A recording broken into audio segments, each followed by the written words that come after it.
भक्तामृतं विश्वजनानुमोदनम् सर्वार्थदं श्रीषट्कोपवाङ्मयम् सहस्रशाखोपनिषत्समागमम् नमाम्यहं द्राविडवेदसागरम् திருவழுதினாடென்னும் தென்குருகூரென்னும்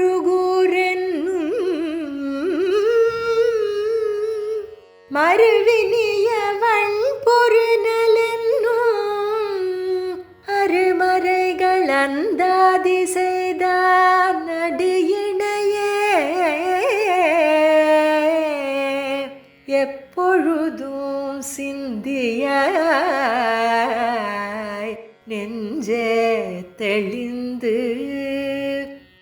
மனத்தாலும் வாயாலும் வண்குருகூர் பேணும் இனத்தாரை எல்லாதிரைஞ்சேன் தனத்தாலும் ஏதும் குறைவிலேன் எந்தை சடகோபன் பாதங்கள் யாமுடைய பற்று ஏந்த பெருங்கீர்த்தி ராமானுசமுனிதன் பாய்ந்த மலர்பாதம் வணங்குகின்றேன் ஆய்ந்த பெருஞ்சீரார் சடகோபன் செந்தமிழ் வேதம் தரிக்கும் பேராத உள்ளம் பெற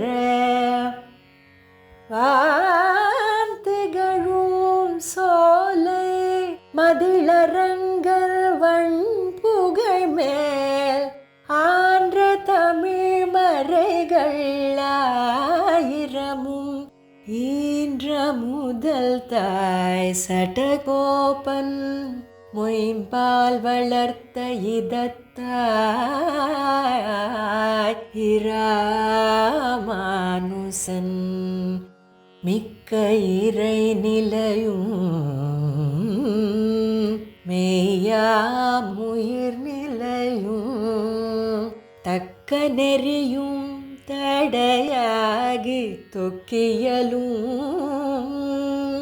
ஊழ்வினையும் வாழ்வினையும் ஓதும் குருகையர்கோன் யாழினிசை வேதத்தியல் ஸ்ரீசைலேசதயாமாத்திரம் தீபக்யாதிகுணான்னவம் யதீந்திரப்பிரபணம் வந்தே ரம்யஜா மாதரம் முனிம் லக்ஷ்மீநாதசமாரம்பாம் நாதயாமனுமத்தியமாம் அஸ்மதாச்சாரியபரியந்தாம் வந்தே குருபரம்பரம். ஆழ்வார்கள் வாழி அருளிச்சேல் வாழி தாழ்வாதமில் உறவர்தாம் வாழி ஏழ்வாரும் உய்ய அவர்களுரை தலைகள் தாம் வாழி செய்யமரே தம்முடனே சேர்த்து கமம் அயல் சூழ் அரங்கர்தம் சீர்தழைப்ப போத்தித்தொழ நல்ல அந்தனர் வாழ்வில் பூதளத்தே மாத்தை பசம்பொன் மணவாள மாமுனி வந்திரளே ஆத்தில் கரைத்த புவியல்லவோ தமிழ்நாரணமே. மணவாள மாமுனிகளுடைய வைபவம் அப்பிரதிபமானது. மணவாள மாமுனிகளுக்குள் இருக்கும்படியான அநேக பெருமகளுக்குள்ளே பல கிடந்தங்களை அருளிச் செய்து பகவத் ராமானுஜருடைய வைபவத்தை பிரகாசப்படுத்தின பெருமையானது. மிகச் சிறந்த பெருமை. மணவாள மாமுனிகளிலே பகவத் ராமானுஜருடைய புனராவதாரம்.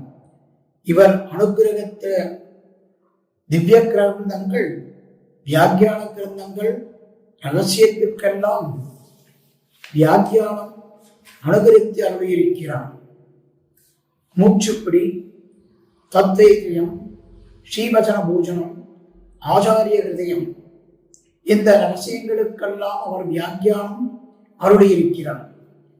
ரகசிய கிரந்தங்களுக்கு அதைத் தவிர சுதந்திரமாக தமிழ் பிரபந்தம் அருளியிருக்கிறார். சம்ஸ்கிருத பிரபந்தங்களும் அனுகரித்திருக்கிறார். சம்ஸ்கிருதத்திலே எதிராஜ வம்சதி என்ன, தேவராஜ மங்கலம் என்ன இத்தியாதி பிரபந்தங்கள் பிரசித்தமாக அமைந்திருக்கின்றன. தமிழ் பிரபந்தங்களாக பார்க்கின்ற போது அதிவிலட்சணமாக உபதேச ரத்னமாலை பிரபந்தம் என்ன, திருவாய்மொழியின் சாலத்தை காட்டக்கூடியதாயிருக்கிற திருவாய்மொழி நூத்தந்தாதி என்ன, ஆர்த்தி பிரபந்தம் என்னப்படியாக அற்புத பிரபந்தம் என்ன, இவற்றையெல்லாம் காட்டுகிறார்.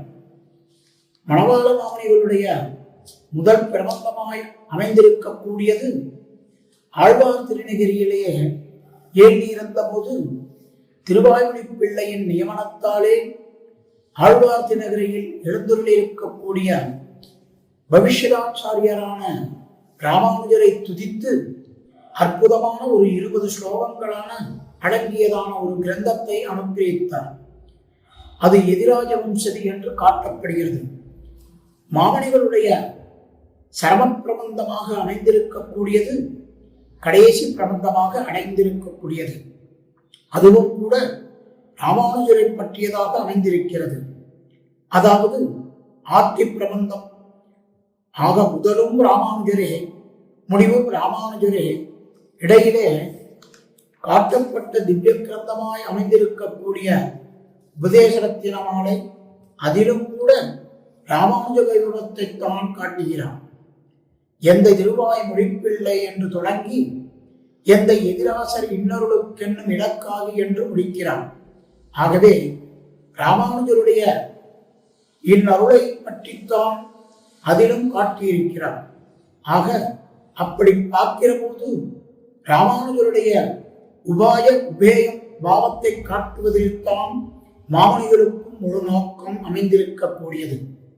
அதில் ராமானுஜரே இந்த சம்சார மண்டலத்தை கடந்து வைக்கக்கூடியவராய் அமைந்திருக்கக்கூடிய மகாத்மா பேருபாயம், பெரியதாயிருக்கக்கூடிய உபாயம் என்பதை காட்டக்கூடிய பிரபந்தம்தான் முதல் பிரபந்தமாய் அமைந்திருக்கக்கூடிய அற்புதமான எதிராஜ வம்சதி என்னும் கிரந்தம். இந்த எதிராஜ வம்சதி பிரபந்த கிரந்தத்திலே ராமானுஜருடைய உபாயமாகவும் காட்டுகிறது என்பதை பிள்ளலோகம்ஜியர் எதிராஜ வம்சதி உபாயவரம் என்று இந்த அற்புதமான ஆப்தி பிரபந்த வியாக்கியானத்தினுடைய அவதாரிகையிலேயே காட்டியிருக்கிறார். அதே போல ஆர்த்தி பிரபந்தமானது உபேயவரமாக அமைந்திருக்கின்றது. சாத்திரங்களை ஆராய்ந்து பார்த்துவிட்டு சாத்திர நிஷ்டர்களை மகாத்மாக்கள் 3 விஷயங்களை காட்டுகிறார்கள். பகவத், பாகவத, ஆச்சாரியன் என்று 3 விஷயங்களை காட்டுகிறார்கள்.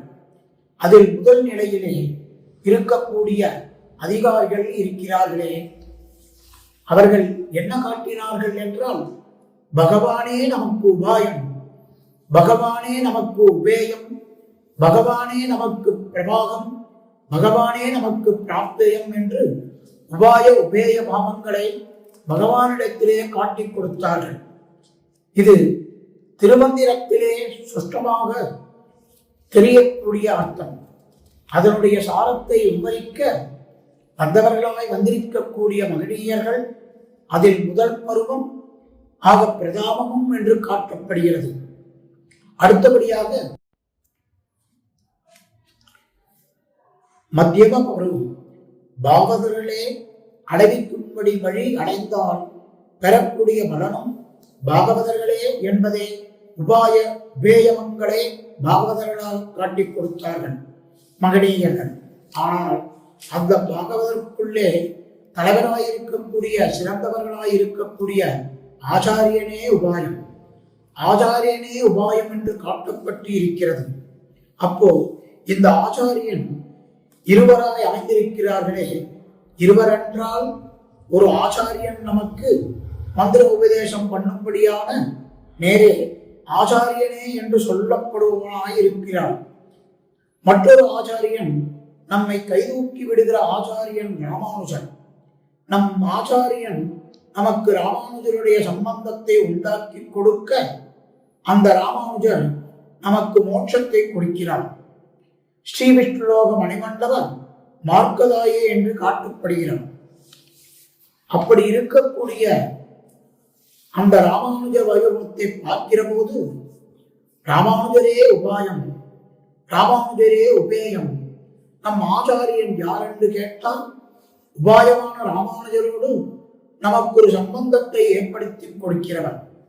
அப்போ ராமானுஜர் உத்தராக ஆச்சாரியன் கைதூக்கி விடுவாராய் அடைந்து இருக்கிறார்.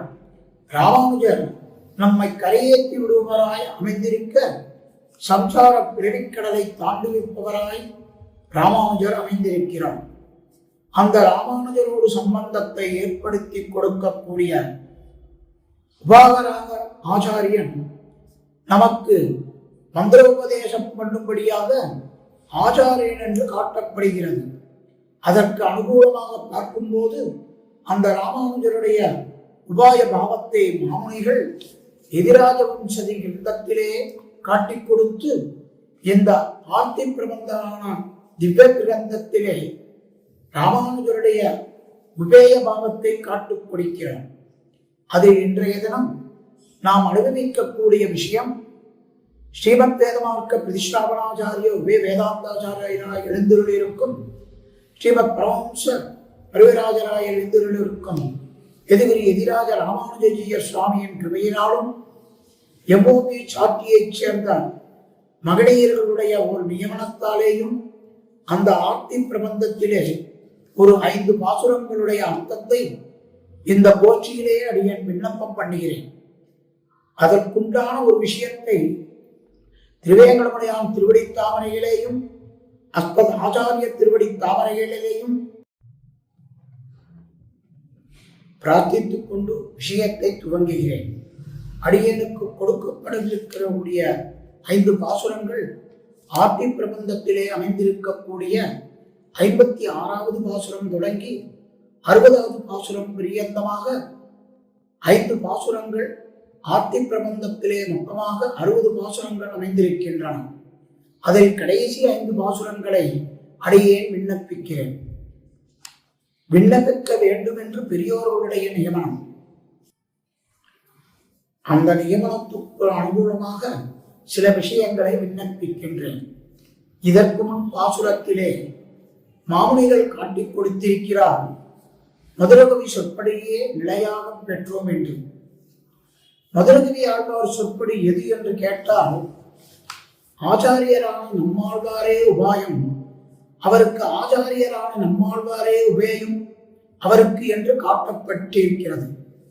அதனால்தான் கண்ணினும் சிறுத்தாம்பினால் கட்டுண்ண பெண்டிய பெருமாயன் எண்ணப்பனில் நன்னி தென்றுவோர் நம்பியண்ணக்கால் அன்னிக்கும் அமுதூரும் எண்ணாவுக்கே என்று ஆழ்வார் என்று சொன்னதும் நாக்கு இனிக்கிறது என்று சொன்னவன் நாவினால் நவிற்று இன்பமெய்தினே மேவினேன் அவன் பொன்னடி மெய்மையை என்னெல்லாம் காட்டிக் கொடுத்திருக்கிறார்.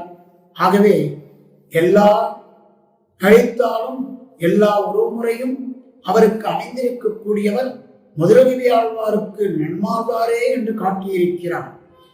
அது விலட்சணமாக இருக்கிறது.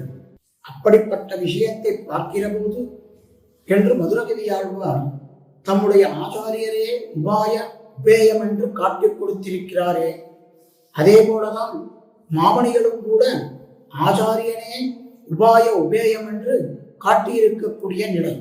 ஆக மதுரகவி ஆழ்வார் விஷயத்திலே என்ன திருவுள்ளம் பெற்றினாரோ அதைத்தான் இங்கு மணவாள மாமணிகளும் எம்பெருமானார் விஷயத்திலே திருவுள்ளம் பெற்றிருக்கிறார்.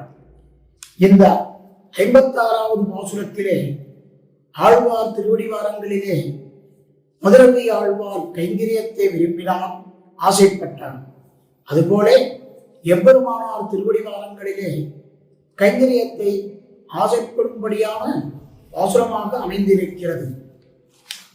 உந்தன் அபிமானமே உத்தாரகம் என்று சிந்ததெளிந்து இருக்கச் செய்து நீ அந்தோ எதிராசன் நோய்களால் என்னை நடக்காமல் சதிராக நின் திருத்தாழ்த்தார் என்று மிக அற்புதமாக காட்டியிருக்கிறார்.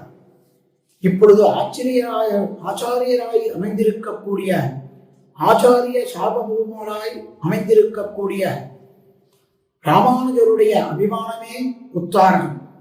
உத்தாரகம் என்றால் தாண்டுவிப்பதாக அமைந்தது. சம்சாரக் கடலை தாண்டுவிப்பதாக அமைந்திருக்கக்கூடியது. எம்பெருமானார் அழியன்னம் மையனன்னார் என்னும்படியாக கிரமத்திலே நம்மவர் இவன் என்று அபிமானிக்கும்படியான அபிமானம் இருக்கிறது. அந்த அபிமானம்தான் உத்தாரணம். இதைத்தான் சாத்திரம் கூடிய காட்டியம் இருக்கக்கூடியது. ஏஷ வைஷ்ணவ சம்சாயாக என்று அப்போ பார்க்கிற போது அந்த இடத்திலே ஆச்சாரியனுடைய அபிமானம்தான் உத்தாரகம். இதைத்தான் ஸ்ரீவசன பூஷண பூர்ணமான திவ்ய கிரந்தத்திலே கடைசியிலே காட்டியிருக்கக்கூடிய அற்புதமான விஷயம். ஸ்ரீவசன பூஷணம் ஆரம்பம் சொல்லுகிறது வேதார்த்தம் என்று. கடைசியிலே இதில் முடிகிறதுன்னா ஆச்சாரிய அபிமானமே உத்தாரகம் என்று. வேதார்த்தம் என்று ஆரம்பிக்கிறது, ஆச்சாரிய அபிமானமே உத்தாரகம் என்று முடிகிறது. இரண்டையும் ஒன்றாக சேர்த்தார்கள். உபக்கிரம உபசம்சாரங்களை ஆரம்பத்தையும் முழுவையும் ஒன்றாக சேர்த்து விட்டார்களே. ஆனால் அது எப்படி அமைந்திருக்கும் என்றால் வேதாந்தம் ஆச்சாரிய அபிமானமே உத்தாரகம். வேதாந்த கர்மயோகம் பக்தியோகங்கள் அல்ல. வேதாந்த பகவத் சரணார விந்தமும் அல்ல. வேதாந்த ஆச்சாரிய அபிமானம்தான் உத்தாரகம் என்பது. ஆக கர்மஜான பக்தியோகங்கள் நம்மை தாண்டுவிப்பது கிடையாது, சரணாகதியும் தாண்டுவிப்பதும் கிடையாது. அதற்கு மேற்பட திருமந்தராச்சார நிஷ்டர்களாக இருக்கக்கூடிய மகா அதிகாரிகள் அவர்கள் சொல்லக்கூடிய விஷயம் நம்மை தாண்டுவிப்பதாக அமைந்திருப்பது விலட்சணமாக அந்த அற்புதமாய் அமைந்திருக்கக்கூடிய ஆச்சாரிய அபிமானம்தான் என்று காட்டியிருக்கிறார். ஆச்சாரிய அபிமானமே உத்தாரகம். அதைத்தான் காட்டக்கூடிய விஷயமாக அமைந்திருக்கிறது. ஆச்சாரிய அபிமானமே உத்தாரகம் என்று சொல்லும்படியாக அமைந்திருப்பது. அதனை தெளிவுற்ற சிந்தையால் அந்த இடத்தில் தான் காட்டியிருக்கக்கூடிய வார்த்தை. சிந்தை தெளித்திருக்க செய்தவே இந்த சிந்தை தெளிவானது தேவரீராலே எம்பெருமானாரே அடியேனுக்கு ஏற்படுத்தப்பட்டது. தேவர்களுடைய அருளாலேதான் காமாதி தோஷகரம் ஆத்ம பதாசுதானம் சொல்லப்படுகிறது அல்லவா? அதனாலே சகல தோஷங்களையும் போக்கி ஞானத்தை கொடுக்கக்கூடியவர். அப்படிப்பட்ட எதிராஜரான எம்பெருமானாரே இந்த நோயாலே என்னை வேதனைப்படுத்தாமல் இந்த சம்சார நோய் பிறவிப்பிணி இதனாலே நான் வேதனைப்படலாகாது என்னும்படியான வார்த்தை. ஆகவே இந்த வேதனையாலே என்னை விவர்த்த பண்ணலும் கூடாது. அவை என்ன வேண்டும் என்னால் நோய்களால் என்னை நலக்காமல் சதிராக சாமர்த்தியமாக சுகேனமான் பிரகிருதி ஸ்தூல சூக்ஷ்ம ரூபான் விசித்தியா எம்பெருமானார் சரணாகதி கத்தியத்திலே காட்டும்படியான விஷயம். அப்போ தெரிவிக்கிறார், பெரிய பெருமானுடைய அனுகிரகம் சுகேனமான் சுதட ரூபான் விசுருத்தியா. இந்த ஸ்துல சூக்ஷ்மமாக இருக்கக்கூடிய பிரகிருதி சம்பந்தம் சரீர சம்பந்தத்தை சுகமாக பூப்பரித்தாற் போலே எடுத்தாற்கொண்டு செல்லப்பட வேண்டியது. இந்த ஆத்மா இந்த சரீரத்திலிருந்து இந்த ஆத்மாவானது பிரிக்கப்படுகிற போது ஒரு விதமான சமமில்லாதபடியாக அப்படி சாமர்த்தியமாக அமைந்து இருக்க வேண்டும். ஆகவே அதற்கு அனுகூலமாக பார்க்கிற பொழுது சதிராக நின் திருத்தாழ்த்தார் எம்பெருமானாரை தேவதைகளுடைய திருவடித்தாமரைகளிலே அடியேனுக்கு பிரசாதிக்க வேண்டும், அடியேனுக்கு அணிந்திருக்க வேண்டும். உன் பதவோமா ஏற்பட்ட வீடு, உன்னுடைய திருவடித்தாமரைகளாக உயர்ந்த மோட்சம் அது. அதனால் அனுகிருக்க வேண்டும் என்று பிரார்த்திக்கிறது. 56வது பாசுரத்தில் சாரமாக அமைந்திருக்கிறது. இப்படி ஜீவத்தாரான மாமனிகளிடத்திலே எம்பெருமானார் கேட்கிறார் போலே அமைந்திருக்கிறது. அதனாலே அதற்காக பதில் சொல்லும்படியான பாசுரமாக அடுத்த பாசுரம் 57வது பாசுரமாக அமைந்திருக்கிறது. எம்பெருமானார் கேட்டார், நீர் இப்படி நிர்பந்தமாக சொல்லுகிறீர், என்னாலே சிந்தகெழிந்து என்கிறீர், என்னுடைய அபிமானம் தாரகம் என்று கூறினீர், அதனாலே நான் மோட்சம் தர வேண்டும் என்று கூறுகிறீர். அப்பொழுது நீர் சிந்தகெழிந்து விட்டால் நான் மோட்சம் தர என்று கூறுகிறீரே, உமக்கு என்ன பலம் இருக்கிறது? உமக்கு என்ன பெருமை இருக்கிறது? உம்முடைய தகுதியாவது என்ன என்றெல்லாம் கேட்டு தொடங்கிவிட்டார். இப்படி தேவரீர் சொல்லுகிறீரே, இப்படிப்பட்ட வார்த்தையெல்லாம் நீர் சொல்லும்படியான வார்த்தையை கேட்டதும் நான் உம்முடைய காரியத்தை செய்வதற்கு என்ன சம்பந்தம் உமக்கு அமைந்திருக்கக்கூடியது? என்ன பலமான சம்பந்தம் இருக்கிறது? ஏதாவது கர்மயோகத்தினுடைய சம்பந்தமா, ஞானயோக சம்பந்தமா, பக்தியோக சம்பந்தமா, வேறு ஏதாவது நற்செயல்களுடைய சம்பந்தமா? என்ன சம்பந்தம் உமக்கு அமைந்திருக்கிறது? பலமான சம்பந்தம். இப்படி சொல்லிக் கொண்டே இருக்கிறீரே என்று தெரிவித்த போது எனக்கு இருக்கக்கூடிய சம்பந்தம் ராஜகுல சம்பந்தம். ராஜகுல மகாத்மியம். உயர்ந்த அரசன் இருக்கிறான், அந்த அரசனோடு சம்பந்தப்பட்டிருக்கிறான். நெருங்கின சம்பந்தப்பட்டு கொண்டிருக்கிறவன் சரீர சம்பந்தமோ அல்லது மைத்திய பரவமோ யாருக்காவது அமைந்திருந்ததே ஆனால், அல்லது அது அரசனுக்கு வேலையாளாக இருக்கக்கூடியவன் நெருங்கிய வேலையாளாக ஒருத்தன் இருந்தேயானால், அவனை பார்த்ததும் உலகத்தில் மற்றையோர்கள் எல்லாம் இவனுக்கு யாரோடு சம்பந்தமானால் ராஜாவினுடைய குலத்திலே சம்பந்தம், அரசனுடைய குலத்திலே சம்பந்தம் என்று மற்றொரு யாரும் அவனை மதிப்பார்கள். ஆக போகிற இடத்திலே எல்லாம் அவனுக்கு சலுகைகள் கிடைத்துக் கொண்டிருக்கும். அதே போல பார்க்கிற போது எனக்கு என்ன ராஜகுல மகாத்மியம் இருக்கிறது தெரியுமா? என்னுடைய ராஜகுல மகாத்மியம் திருவாய்மொழி பிள்ளையினுடைய திருவடிகளை ஆச்சரியத்து உயர்ந்தவராய் அமைந்திருக்கக்கூடிய திருவாய்மொழி பிள்ளையினுடைய சீடனாக நான் அமைந்திருக்கிறபடியாலே அந்த ராஜகுல மகாத்மியத்தாலே பொருளல்லாத நான் பொருளாகி இருக்கிறேன். என்னை ஒரு வஸ்துவாக அவர்தான் அபிமானித்து இருக்கிறார்.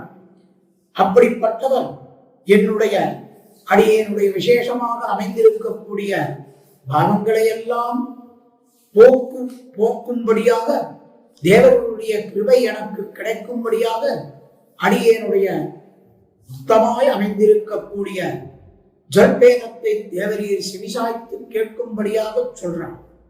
அதாவது அவருடைய சம்பந்தம் எனக்கு இருக்கிறது, அந்த சம்பந்தமே காரணமாக தேவரீர் அடியேனுடைய பிரார்த்தனையை திருச்செவி சாத்திருட வேண்டும் என்கிறான். பிரார்த்தனாமஞ்சகம் பிரார்த்தனாமஞ்சகம் என்று 5 ஸ்லோகங்கள் கூறத்தாழ்வான் அனுகிரகித்தருளி இருக்கிறார். எம்பெருமானார் விஷயமாக பிரார்த்திக்கும்படியாக அதே போல ஒரு பிரார்த்தனையாகத்தான் இது இருக்கிறது. யதீஸ்வர சுணு ஸ்ரீமன் கிருபையா பரையாத்தவ. எம்பெருமானாரே தேவருடைய கிருபையாக பெரிய கிருபையாலும் அமைந்திருக்கிறது. மகத்தான கிருபை காரே கருணை ராமானுசா என்று சொல்லும்படியாகவும், தயைக சிந்தோ என்று சொல்லும்படியாகவும் அமைந்திருக்கக்கூடிய அப்படிப்பட்ட மகா கிருபை, அந்த கிருபையாலே தேவருடைய கிருபையாலே இதனை கேட்டுள்ள வேண்டும் அப்படின்னு தெரிவிக்கிறார். இதனை ஏன் கேட்டுள்ள வேணும்னா, நான் சின்ன பிள்ளையானுடைய எனது வார்த்தை கேட்டுள்ள வேணும்.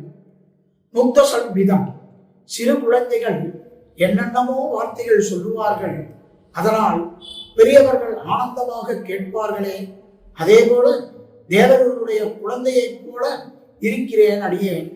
என்ன வார்த்தை சொல்றேனோ அதனை தேவர் கேட்டுள்ள வேணும் என்று அந்த வார்த்தையாக அமைந்திருக்கக்கூடியது இது 57வது பாசுரம். தேசிகர் போற்றும் திருவாய்மொழி பிள்ளை வாசவலர் தாளடைந்து வஸ்து என்று நேசத்தால் என் பிள்ளைகள் காண எதிராசரே அடியேன் புல் புகர்வை கேளும் பொறுத்து. ஆக புல் புகர்ப்பு அடியேனுடைய புல் சொற்களை தேவரீர் செவிசாத்திருள வேண்டும். அப்படி என்றால் தேசிகர் போற்றும் திருவாய்மொழி பிள்ளை தேசிகர் என்றால் ஆச்சாரிய சிரேஷ்டராக அமைந்திருக்கக்கூடிய அற்புதமான விஷயம். ஏன் தேசிகர்கள் போற்றுகிறார் என்றால் தேசிகர் என்ற சப்தத்திற்கு ஆழ்வார் வஸ்துவாக அமைந்திருக்கிறார், ஆழ்வார் லட்சணமாக அமைந்திருக்கிறார், ஆழ்வார் அற்புதமாக அமைந்திருக்கிறார். காசினியோ தாம்பாள கலியுகத்தை வந்துதித்து ஆசிரிய பாவதனான் அருமறை நூல் விரித்தானே தேசிகரை பராமுசனை திகழ்பகுல தாரானை என்று தேசிகர் என்ற சப்தத்திற்கு ஆழ்வார் வஸ்துவாக அமைந்திருக்கிறார், ஆழ்வார் லட்சணமாக அமைந்திருக்கிறார், ஆழ்வார் அற்புதமாக அமைந்திருக்கிறார். காசினியோ தாம்பாள கலியுகத்தை வந்துதித்து ஆசிரிய பாவதனாய் அருமறை நூல் விரித்தானை தேசிகனை பராங்குசனை திகழ்பகுல தாரானை என்று தேசிகர் சப்தத்திற்கு ஆழ்வார் என்று அற்புதமாக காட்டப்படுகிறது. தேசிகராய் அமைந்திருக்கக்கூடியவர் ஆழ்வாரானபடியாலே அந்த ஆழ்வாருடைய எல்லா கைங்கரியங்களையும் இவர் ஈடுபட்டிருந்தவர். திருவாய்மொழி பிள்ளை ஈடுபட்டிருந்தார். அதனாலே திருவாய்மொழி பிள்ளை தேசிகராலே போற்றப்பட்டவர். மற்றும் உண்டான ஆச்சாரிய சேற்றர்கள் எல்லோரும் திருவாய்மொழி பிள்ளையை அப்படி கொண்டாடினார்கள். ஏனென்றால் தேசிகோத்தனாய் அமர்ந்திருக்கக்கூடிய ஆழ்வார் அப்படிப்பட்ட ஆழ்வார் நம்முடைய குலபதி. ஆத்யசன குலபதே பகுலாபிராமம் என்று சொல்லப்படியாக அமைந்திருக்கக்கூடிய அவர்களாலே ஆழ்வார் விஷயத்திலே கைங்கரியத்தை கொண்டவர்படியாமையாலே தேசிகர் எல்லாம் போற்றுகிறார்கள். தேசிகர் போற்றும் திருவாய்மொழி பிள்ளை என்று சொல்லும்படியாக விஷயமாக அமைந்திருக்கிறது. ஆகவே ஆழ்வார் கைங்கரியத்திலே ஈடுபட்டவராய் இருக்கக்கூடிய திருவாய்மொழி பிள்ளை, அதனால்தான் செந்தமிழ் வேத திருமலை ஆழ்வார் வாழி இவருக்கு அற்புதமாக வாழி திருநாமங்கள் காட்டுகிறார்கள். செந்தமிழ் வேத திருமலை ஆழ்வார் வாழி என்று ஆச்சாரியர்கள் எல்லாரும் மங்களாசாசனம் பண்ணி இருக்கக்கூடிய விஷயம். அந்த பெருமையுடையவராய் இருக்கக்கூடிய அந்த திருவாய்மொழி பிள்ளை அவர் என்ன பண்ணார்? அவருடைய திருவடித்தாமரைகள் அங்கேதான் காட்டுகிறார். வாசமலர் தாளடைந்து வஸ்து என்று அவருடைய திருவடித்தாமரைகளை வாசமலர் தாளடைந்து வஸ்து என்று நேசத்தால் இந்த வஸ்து மனவாளமாமுடியான வஸ்து, பரவரமுடியான வஸ்து, இந்த பொருள் இருக்கிறதே, இது எங்கே போய் சேர்ந்தது என்றால் திருவாய்மொழி பிள்ளையினுடைய திருவடிகளிலே சேர்ந்த வஸ்து. ஆக திருவாய்மொழி பிள்ளையின் திருவடிகள் சேர்ந்தபடியால்தான் வஸ்து என்று திருவள்ளுவம் பற்ற வேண்டும். அந்த திருவடி தாமரைகள் எப்படிப்பட்டவை என்றால் வாசமலர்த்தால் மிக அற்புதமாக காட்டி கொடுத்திருக்கிறார். இந்த இடத்திலே தான் அற்புதமாக வியாக்கியானம் பண்ணுகிறார். சௌகந்திய சௌகுமாரிய யுக்தமான திருவடிகள். திருவாய்மொழி பிள்ளையினுடைய திருவடி தாமரைகள் எப்படிப்பட்டவைகள் என்றால் புஷ்பத்தை போலே வாசனையுடன் கூடியிருக்கக்கூடிய அதே மாதிரி புஷ்பத்தை போல சுகுமாராக அமைந்திருக்கக்கூடிய திருவடி தாமரைகள். அந்த திருவடி தாமரைகள் அமைந்திருக்கக்கூடிய வஸ்து, வஸ்துன்னா இருக்கிற பொருள் என்ற அர்த்தம். ஆத்மா எப்போ இருக்கிறது என்று தெரியுமா? எப்போ சேஷப்பா ஞானத்தோடு கூடியிருக்கிறதோ, சேஷத்தோடு கூடியிருக்கிறதோ அப்படித்தான் அது வஸ்துவாக அமைந்திருக்க முடியும். ஆகவே வஸ்து பொன் எப்படி ஏற்படுகிறது என்றால் சேஷப்பாலே அதனாலே காட்டக்கூடியது. சேஷத்துவமே ஆத்மாவுக்கு சுரூபம் என்று காட்டியிருக்கிறார்கள். திருமாலே நானும் உனக்கு பலவடையேன் என்று தெரிவிக்கக்கூடிய வார்த்தையாக பெரியாழ்வாருடைய பாசனம். அடியேன் உள்ளான் உடன் உள்ளான் என்று ஆத்மாவினுடைய சேஷத்துவத்தை காட்டி கொடுத்திருக்கக்கூடிய விஷயம். ஆகவே என்று சேரத்தாலே அப்படிப்பட்ட ஒரு அன்பினாலே தேவரீர் என்ன பண்ண வேணும்? நேசத்தால் என்னிடத்தில் இருக்கக்கூடிய இந்த வஸ்துவத்தை தேவரீர் அங்கீகாரம் பண்ணி அதனாலே அடியேன் வாழ் தேவரீர் அன்பு செலுத்தி என் பிழைகளை காணாம் எதிராகவே ஆக என்னுடைய பிழைகளை காணாமல் இருக்கக்கூடிய எம்பெருமானாரே. அப்படின்னா என்ன அர்த்தம்? இனிமேல் இது பண்ண வேண்டியதில்லை. வஸ்துன்னு அபிமானத்திருக்கிறான். என்னுடைய பிழைகளை காணாமல் இருக்கிறீர். அதனாலே எதிராகராக அமைந்திருக்கக்கூடிய தேவரீர் அடியேன் சொல்லும்படியான புன்வார்த்தைகளை கேட்க வேண்டும், புன் சொற்களை கேட்க வேண்டும். புன் பகர்வு உண்மையான வார்த்தைகள், அதனை கேட்க வேண்டும். முக்த சன்விதமாக அமைந்திருக்கிறது. சிறு குழந்தையினுடைய வார்த்தையாக அமைந்திருக்கக்கூடியவை கேட்டல்ல வேண்டும் என்று எம்பெருமானிடத்தில் பிரார்த்திக்கக்கூடிய அற்புதமான பாசுரம்தான் 57வது பாசுரமாக அமைந்திருக்கிறது. இதற்கு அடுத்த பாசுரம், எந்த திருவாய் மொழிப்பிள்ளை இன்னொருளால் உந்தன் உறவை உணர்த்தியவின் இந்த உயிர்க்கு எல்லா உறவும் நீயே என்றே எதிராக நில்லாததுண்டோ என் நெஞ்சு. எம்பெருமானாரே இந்த இடத்திலே அற்புதமாக காட்டுகிறார். இந்த இடத்திலே வியாக்கியானம் அவதாரியிலேயே பிள்ளைராஜீயர் காட்டக்கூடிய அழகான திருவாக்கை அமர்ந்திருக்கக்கூடியது. திருவாய்மொழி பிள்ளை வாசமடத்தால் அடைந்த வஸ்து கீழ்ப்பாசுரத்தில் காட்டியிருக்கக்கூடிய விஷயம். எம்பெருமானார் கேட்டாலும் திருவாய்மொழி பிள்ளை வாசமடத்தால் அடைந்த வஸ்து அது மாத்திரமா? அப்படின்னா இல்லை இல்லை, திருவிடைகளை அடைந்தது மாத்திரம் அல்ல, அவரிடமிருந்து ஞானத்தை பெற்றிருக்கிறார். அவர் எனக்கு ஞானம் பிரதானம் பண்ணி இருக்கிறார், அடியனுக்கு அறிவை உண்டாக்கி இருக்கிறார் அப்படின்னு காட்டுகிறார். என்ன அறிவுன்னா எத்தனையோ அறிவு. வேதம் கற்றேன், இதிகாசம் கற்றேன், புராணம் கற்றேன், தர்க்கம் கற்றேன், மீமாசம் கற்றேன் அப்படின்னா இதெல்லாம் அறிவில்லை, இதெல்லாம் ஞானம் அல்ல. எதுன்னா நான் ராமானுஷ சம்பந்தத்தை பெற்றிருக்கக்கூடியவன் என்னும்படியான அந்த அறிவு இருக்கிறது. அந்த ஞானத்துக்கு மேற்பட்ட ஞானம் எதுவும் கிடையாது. அப்படிப்பட்ட ஞானத்தை உணர்த்தி இருக்கிறார் எந்த திருவாய்மொழி பிள்ளை. எனக்கு தந்தையாக ஏற்கக்கூடியவராக இருப்பவர் அவர் ஆச்சாரியராக இருக்கிறார். சாமான்யமா சொல்றது திருமந்திரம் மாதா பிதா ஆச்சாரியன். என்ன அருளை செய்பவர்கள்? நம்ம ஆச்சாரியர்கள் என்ன தெரிவிக்கிறார்கள்னா திருமந்திரம் மாதாவும் பிதா ஆச்சாரியனும் என்று அருளை செய்வார்கள். இந்த தாயாக பெற்ற பாலும் அமுதமான திருநாமத்தால் கொஞ்சமாகிய தந்தை வளர்த்தாள் என்று சொல்லுவார்கள். மந்திரோ குரு பிதா என்று சொல்லுவார்கள். ஆகவே அப்படிப்பட்ட எந்தை தகப்பனார்தான் ஆச்சாரியன் தான் தகப்பனார், அவர்தான் பஞ்சமாகிய தகப்பனார் என்று சொல்லப்படுகிறார். ஆகவே ரட்சகனான தகப்பனார் யார் என்று கேட்டால் ஆத்மாவை ரட்சிக்கக்கூடிய தந்தை ஆச்சாரியன் தானே. எந்த திருவாய்மொழி பிள்ளை இன்னொருளால் அவருடைய அபாரமான காருண்யத்தாலே உந்தன் உறவை உணர்த்தியவின் எம்பெருமானாரே தேவரீருக்கும் அடியேனுக்கும் இருக்கும்படியான சம்பந்தம் ஆக நவவித சம்பந்தமும் திருமந்திரத்திலே சொல்லப்பட்டிருக்கிறது.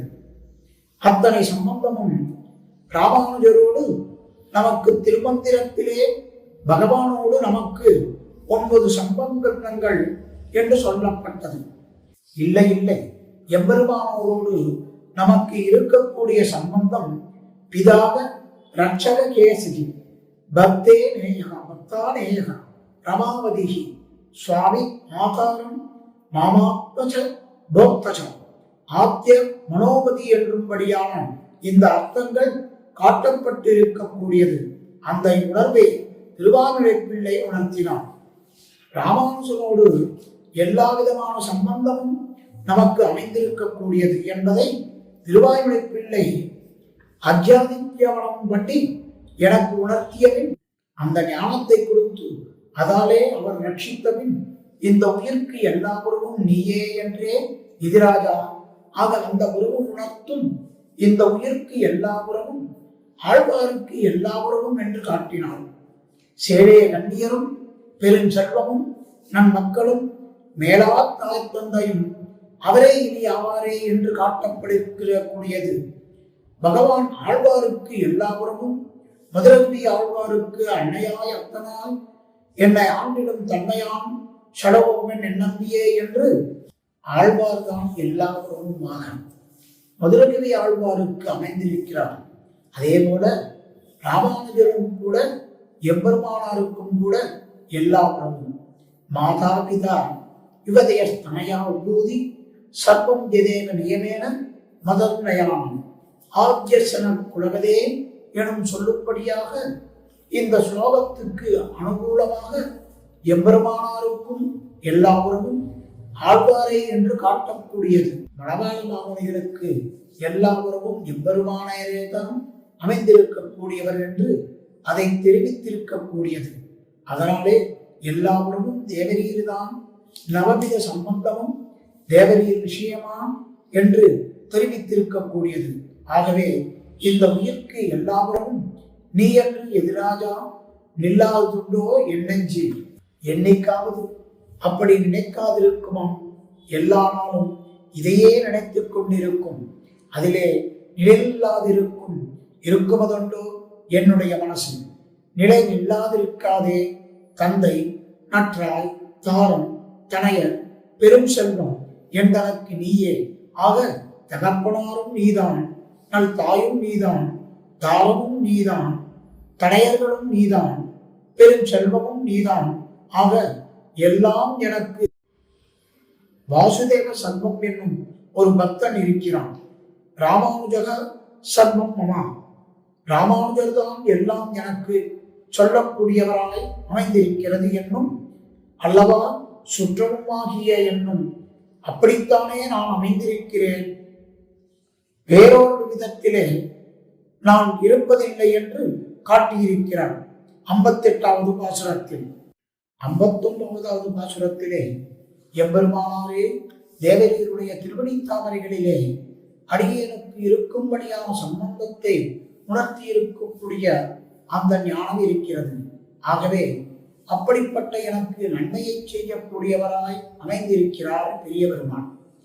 அவர் கருடாழ்வார் மேல் எழுந்தருளி வந்து தம்முடைய திருமுக மண்டலத்தை அடியேனுக்கு காட்டி தாமே எந்த வழியிலே செல்ல வேண்டுமோ அந்த வழியை காட்டி இந்த சரீரத்தை விடுத்து பண்ணும்படியாக காலாவதி எப்பொழுது அவர் பண்ணப் போகிறார், எப்பொழுது பெரிய பெருமாள் வந்து என்னை திருமுகம் காட்டி கருடாழ்வார் மேல் வந்து திருமுகத்தை காட்டி இந்த சரீரத்தை விடுத்து தன்னுடைய திருவடி தாமரைகளை அடையும்படியாக செய்ய போகிறார் என்பதை தேவரீர் தெரிவிக்க வேண்டும் என்று பிரார்த்திக்கக்கூடிய பாசுரமாக அமைந்திருக்கிறது 59வது பாசுரம். எந்த திருவரங்கன் ஏரா கருடன் மேல் வந்து முகம் காட்டி வழி நடந்தார், அங்கதான் காற்றால் எந்த திருவரங்கர் எனக்கு தாயும் தந்தையுமாய் இருக்கக்கூடிய திருவரங்கத்து எம்பெருமான். ஆக தெளிவிலா களங்கள் நீர்சூழ் திருவரங்கத்துள்ளோங்கும் ஒளியுளார் தாமே என்று தந்தையும் தாயுமாவார் என்று காட்டி இருக்கக்கூடிய பெரிய பெருமான், பெரிய பெருமாள் தான் தாயும் தந்தையுமாக இருக்கிறார். உலகுக்கோர் முந்தை தாய் தந்தையே. ஆக எம்பெருமானாரையும் எந்தென்னு சொல்லுவர். ஏனென்றால் எம்பெருமானை சேர்ந்தவர்கள் தானே, எம்பெருமானுடைய திருமேனியை ஸ்தானியர்கள் தானே, எம்பெருமானுடைய திருவடி ஸ்தானியர்கள் தானே இவர்கள். ஆகவே எம்பெருமான் தாயும் தந்தையும் என்னால் ஆழ்வாரும் தாயும் தந்தையும், ஆழ்வார் தாயும் தந்தையும் என்னால் எம்பெருமானால் தாயும் தந்தையுமாக விடியவர்கள் எல்லாம் தாயும் தந்தையுமாக அமைந்திருக்கக்கூடிய நிலை. அதனாலே எந்தை திருவரங்கர் என்று காட்டுகிறார். அவர் ஏரா கருடன் மேல் அம்சிலை புல்பாவன் என்று சொல்லும்படியான அழகிய சிறுபொருளாக அமைந்திருக்கக்கூடிய பெரிய திருவடி நாயனார் மீது கேட்டீரே நம்பினீர்கள் கருட வாகனம் மிக்க சேற்றதன் மடியகத்து செல்வம் பார்த்திருக்கின்றீரே.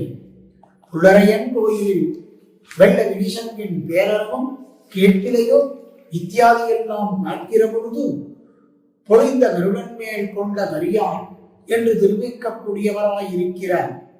அந்த கருடன் மேல் வந்து முகம் காட்டி அவர் என்ன பண்ணினார் என்னால், ஆக அஞ்சிரைக்குள் பாகரான ஆகாரம் தோற்றும்படியான வந்து தம்முடைய திருமுக மண்டலத்தை காட்டி சௌந்தரியமாயிருக்கிறது. காருண்யம் மீது மிக்கிறது, அழகு மிகுந்திருக்கக்கூடியது, கருணை மிகுந்திருக்கக்கூடியது. அப்படி எழுந்தருளக்கூடியவர் அந்த பெருமாள் திருமுக மண்டலத்தை காட்டுகிறார்.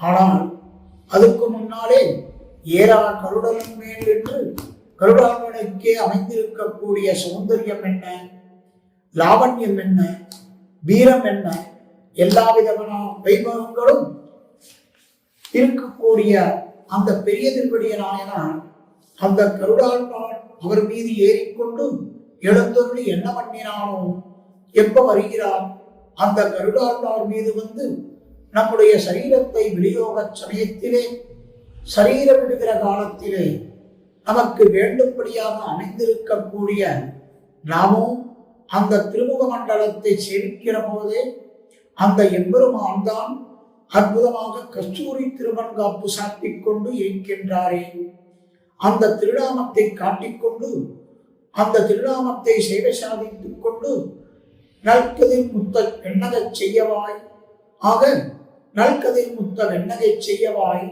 அறமாறுவன் அரங்கணனந்தன் அரும்பெரும் சுழன்றே மாலையுற்று கடல் கிடந்தவன் முத்த வெண்ணகை செய்யவாய் என்று காட்டுகிறாரே குலசேகர ஆழ்வார். அப்படி இருக்கக்கூடிய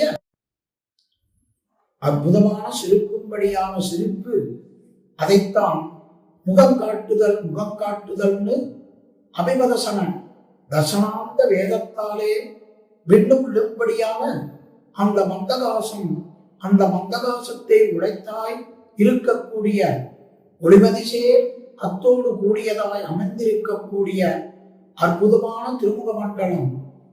அந்த திருமுக மண்டலத்தை காட்டி என்னை அடைவித்து எனக்கு ஒரு அனுபவத்தை கொடுத்துவிட்டு அவர் எனக்கு துணையாக இருக்கணும். ஏன் துணையாக இருக்கணும்? அரங்கத்துறையும் இன்றுணவனிடம் போய் எளிதாடி புகுவர்களோ என்று திருமங்கையாழ்வார் காட்டுகிறார்களே, அதனாலே அவர் இந்துணையாராக இணைய துணைவனாக அமைந்திருக்கக்கூடியவர்.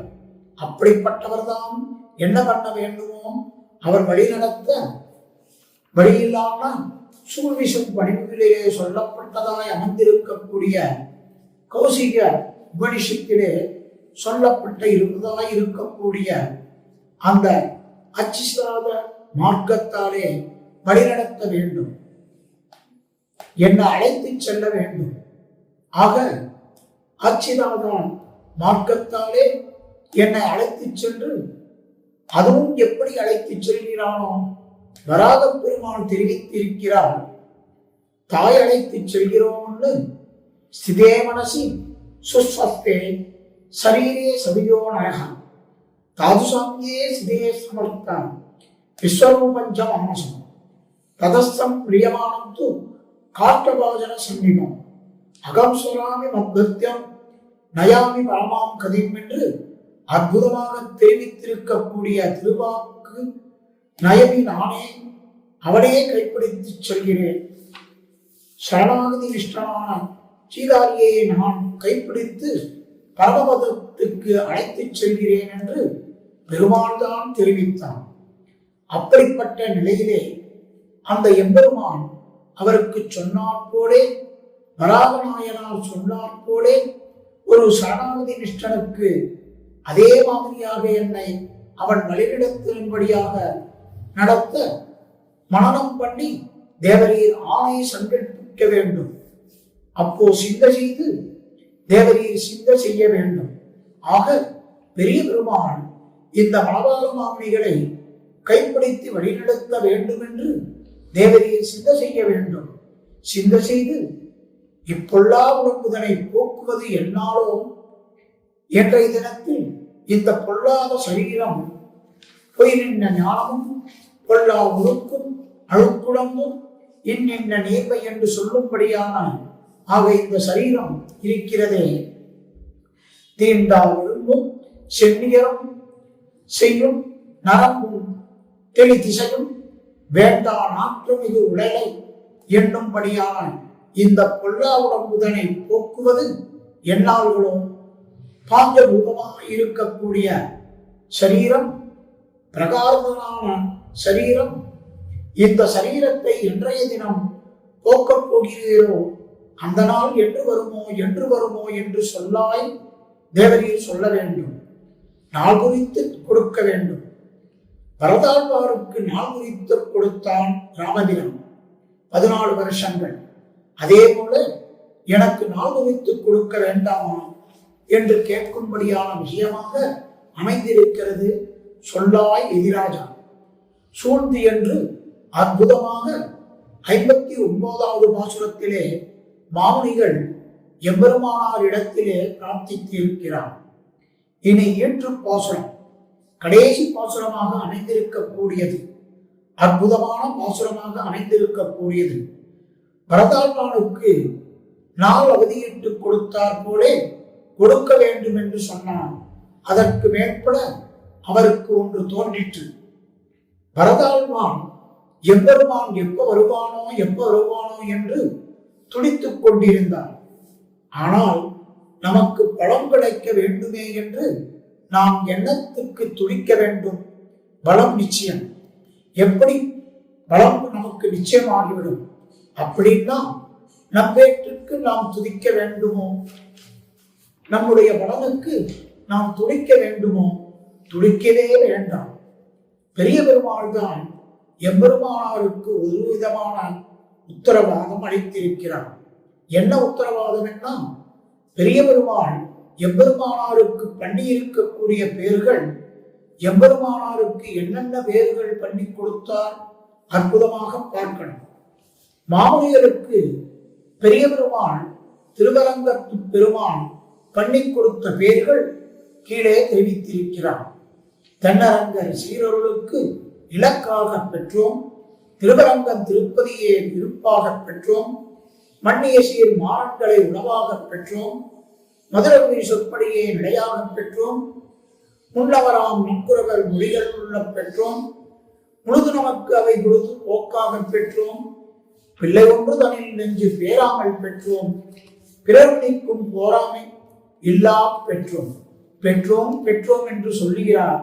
ஆக இத்தனை பேர்களை பண்ணி கொடுத்திருக்கிறார்.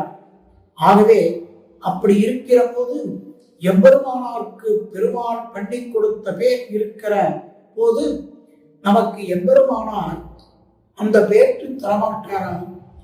பெரிய பெருமாள் பேற்று தரமாட்டாரா? நிச்சயம் தருவான் அப்படின்னு சொல்றான். எப்படி எம்பெருமானாருக்கு கிடைத்த பேர் உனக்கு கிடைக்கும்? எம்பெருமானாருக்கு கிடைத்திருக்கிற பலனும் உனக்கு எப்படி கிடைக்கும் அப்படின்னு கேட்டால், அந்த எம்பெருமானோடு சம்பந்தம் இருக்கு. அந்த எம்பெருமானார் தகப்பனார் தானே, அவருடைய குழந்தை தானே. தகப்பனாருக்கு கிடைத்த சொத்து எனக்கு கிடைக்காதா அப்படின்னு தெரிவிக்கிறார். ஆகவே அவரோடு சம்பந்தம் இருக்கக்கூடியவர்களுக்கு தாய பிராப்தமாய் இருக்கக்கூடியது. தாய பிராப்தம்னா பரம்பரையாக வாரிசாக இருக்கக்கூடியவர்களுக்கு எப்படி சொத்து வருகிறதோ அந்த மாதிரி வரக்கூடியதாக அமைந்திருக்கிறது. ஆகவே அது நமக்கு கிடைத்து விடுமே. அப்படி இருக்கிற போது நாம் எதற்காக கவலை கொள்ள வேண்டும்? எத்தினால் இடர்கடல் கிடத்தியேட நெஞ்சமே என்கிறார் போலே கவலையே பட வேண்டியதில்லை என்று காட்டுகிறார். அதுதான் கடைசி பாசுரம், ஈற்று பாசுரம், 6வது பாசுரம். இந்த அரங்கத்து இனிதெறி எண்ணரங்கர் எந்த எதிராஜருக்கு இந்த வரம் சிந்தனையில் நம்மதொன்றோ நெஞ்சமே நல் தாதைக்கும் புதல்வர் தம்மதொன்றோ தாயை முறைதான். அற்புதமான வார்த்தையாக அமைந்திருக்கிறது. திருவரங்கத்து எம்பெருமானை பார்த்து அத்தையோ ஸ்ரீரங்கே சுகம் ஆஸ்வா, இந்த திருவரங்கத்திலேயே சுகமாக தேவரி இருப்பீராக அப்படின்னு தெரிவித்தார். ஒரு பங்குனி உத்திர திருநாளிலே நம்பெருமாளும் ஸ்ரீரங்கராச்சரியமான சேர்த்தியிலே அஸ்யாம் அவஸ்தியாயாம் சம்சார வீதி நடையாயிற்று. அந்த நிலையிலே சம்சாரத்தை பற்றின பயமான அவரது திருவுள்ளத்திலே வர உடனே பெரிய பெருமாள் திருவடித்தாமரைகளிலே நம்பெருமான் திருவடித்தாமரைகளிலே ஸ்ரீரங்கநாச்சியர் முன்னாக சரணாகதி பண்ணுகிறார்.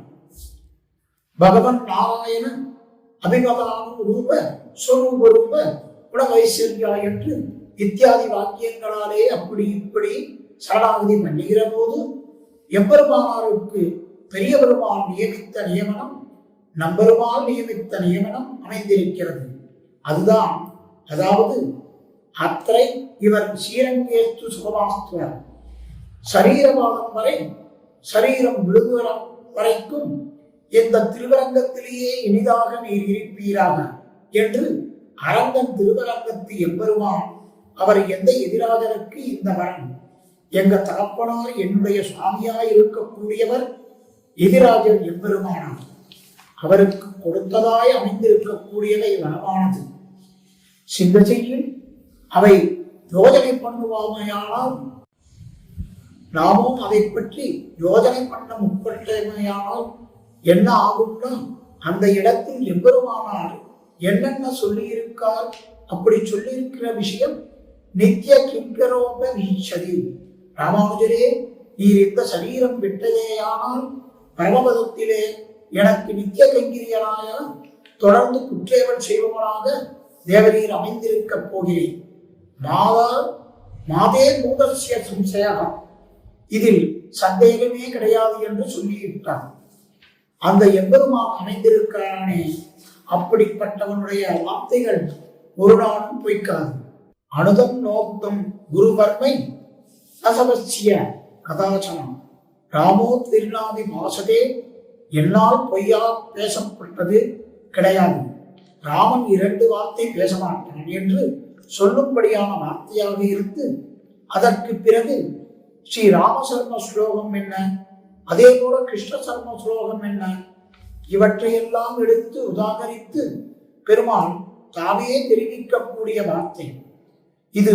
வைவிஷ்யத்யுதத, இதெல்லாம் நாம் சொன்னதுதானே, என்னுடைய வார்த்தை ஒரு நாளும் பழுது போகாது என்று தான் அதத்துவம் தவ தத்துவதக மத்தியான தர்சனம் பிராப்தியது நித்தியம் சய சுகமாத்மா. அதனாலே என்னுடைய ஞான தரிசனம் பிராப்திசு நிச்சயம் சுயகம், என்னை பற்றின பரபக்தி பிரத்தியான பரமபக்திகளை பெற்று என்னுடைய பரிபூர்ணமான அனுபவத்தை பெறுவதிலே நிச்சயம் சுகமாக்க சந்தேகமே இல்லாமல் சுகமாக இருப்பீரா என்று தேகபாகம் தொடங்கி சரீரம் விழுவது தொடங்கி பகவத் கைங்கரியம் எம்பெருமானுக்கு ஒளிவில் காலமெல்லாம் உடனாய் பண்ணி வடிவிலா அழிவை செய்ய வேண்டும்படியான அந்த கைங்கரியம் வரைக்கும் கூடிய அத்தனை வளங்களையும் நாமே நமக்கு பண்ணித் தெரிகிறேன் என்று பெரிய பெருமாள் சொல்லி இருக்கிறாரே, நம்பெருமாள் சொல்லி இருக்கிறாரே எம்பெருமானுக்கு. ஆக அது எவ்வளவு பெரிய சொத்து, அப்படிப்பட்ட சொத்து அவருக்கு அற்புதமாக அமைந்திருக்கிறது. அது நம்மது இல்லையா? அந்த சொத்து நமக்கு இல்லையா? எம்பெருமானாருக்கு அந்த சொத்தை கொடுத்திருக்கிறானால் அங்கு நமக்கும் தானே. அது எப்படி என்றால், நல்தாவை சொம், புதல்வர் சொம் என்றால் சொத்துன்னு அர்த்தம். ஆக தகப்பனாருடைய சொத்து பிள்ளைக்கு எப்படி வருமோ அதே போலத்தான் ராமானுஜருக்கு கொடுத்திருக்கிற கூடிய வரம் நம்மதன்றோ தாயே முறைதான். ஆக தாயை முறையாக வரக்கூடியதாக என்று அற்புதமாக காட்டியிருக்கக்கூடிய அற்புதமான விஷயமாக அமைந்திருக்கிறது. ஆகவே எதிராஜா எதிராஜா என்று அழைப்பதெல்லாம் இவருடைய அழைப்பு நமக்கும் சேர்த்துத்தான். எங்கெங்கெல்லாம் எதிராஜா எதிராஜா என்று அழைக்கிறாரோ அங்கெங்கெல்லாம் எதிகளுக்கு நாதனாக அவர் அமர்ந்திருக்கிறார். அதற்கு அனுகூலமாக அந்த அழைப்பு நமக்கும் சேர்த்துத்தான் அழைப்பதாக நமக்கும் அமைந்திருக்கிறது. நாமும் அவரோடு சம்பந்தத்தை பெற்று இருக்கிறோம். எம்பெருமானை பிரசாதத்தை பெற்று நித்திய உபூதியிலே நித்த பகவத் அனுபவ கைங்கரிய நிரபராக வாழப் பெறுவர்கள். அப்போ நம்மதன்றோ சொன்னது நம்முடையது. ராமானுஜர் சம்பந்தம் யாரால் பெற்றிருக்கிறாரோ அத்தனை பேருக்கும் அமைந்திருக்கக்கூடியது. அதனாலே உபயபூதி ஐஸ்வர்யத்தை பெரிய பெருமாள் உடையவராய் இருக்கிறார். அப்படிப்பட்ட பெரிய பெருமாளையே தாமசத்திலே கொண்டிருக்கிறார். ஸ்ரீ விஷ்ணுலோக மணிமண்டப மார்க்கதாயாக இருக்கிறார். அப்படிப்பட்ட எம்பெருமானார் திருவடி தாமரைகளிலே யதீந்திர பிரபலனாய் இருக்கக்கூடிய மணவாள மாமுனிகள் தாம் பண்ணியிருக்கக்கூடிய இந்த பிரார்த்தனை இருக்கிறதே நாம் எல்லோருக்கும் உண்டு. அந்த பாசுரங்களை நாமும் சொல்லவே நமக்கு இந்த பிராப்தியம் கிடைக்கும் என்று காட்டியிருக்கக்கூடிய அற்புதமான திவ்ய கிரந்தம் தான் ஆர்த்தி பிரபந்தம் என்கிறது. இந்த கிரந்தத்திலே இருக்கக்கூடிய 5 பாசுரங்களுடைய சாரார்த்தங்களை ஒருவராக ஸ்ரீம பரமஹம்சேத்யாதி யதிகிரி யதிராஜ நாராயண ராமானுஜஜீய சுவாமியின் கிருபையினாலும் திருவேங்கடமுடையானுக்கு அத்தாணி சேவகம் செய்து வரும் ஸ்ரீ பெரியஜீயர் சுவாமியின் திருவடி தாமரைகளிலும் ஸ்ரீ சின்னஜீயர் சுவாமியின் கிருபையாலும் அஸ்மத் ஆச்சாரியருடைய கிருபையாலும் இங்கு விண்ணப்பம் பண்ணி இருக்கிறார்.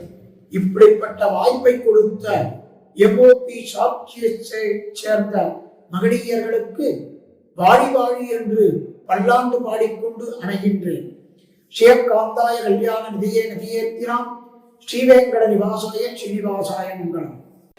பற்பமெனத்திகள் பைங்கழலும் தன் பல்லவமே விரலும் பற்பமென திகழ் பைங்கழலும் தன் பல்லவமே விரலும் பாவனமாகிய பைந்துவராடை பதிந்த மருங்கழகோ பாவனமாகிய பைந்துவராடை பதிந்த மருங்கழகோ முப்புரி நூலோடு முன்கையில் ஏந்திய முக்கோல் தன்னழகும் எப்பொழுதும் யதிராசன் வடிவழகு என் இதயத்துள்ளதால் இல்லை எனக்கெதிர் இல்லை எனக்கெதிர் இல்லை எனக்கெதிரே இல்லை எனக்கெதிர் இல்லை எனக்கெதிர் இல்லை எனக்கெதிரே இல்லை எனக்கெதிரே இல்லை எனக்கெதிரே இல்லை எனக்கெதிரே.